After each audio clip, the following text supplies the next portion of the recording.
السلام عليكم ورحمة الله وبركاته. معكم طاطا محجوبة عالم إيمان. بسم الله على بركة الله. نقدم لكم اليوم دم المغزال المعروف بالعكر الفاسي.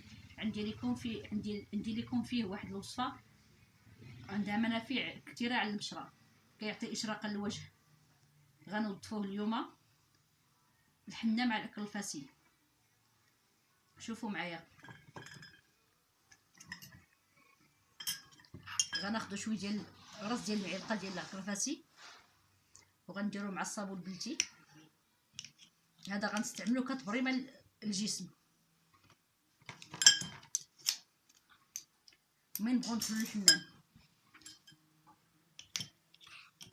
معلقه كبيره،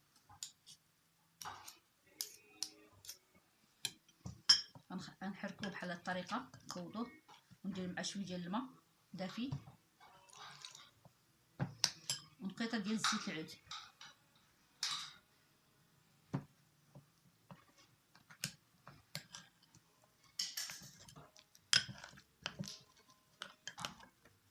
على هذا الشكل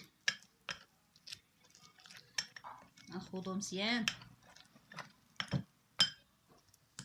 نزيد واحد شويه ديال العكر الفاسي باش يعطينا اللون.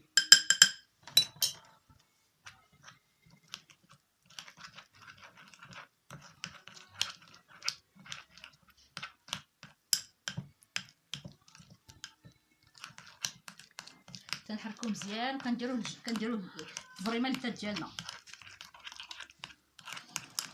راه كيسقل، كيدار له جوج واحد ثلث ساعه حتى يبيض ويصفي البشره وكيعطي لها اشراقه زوينه.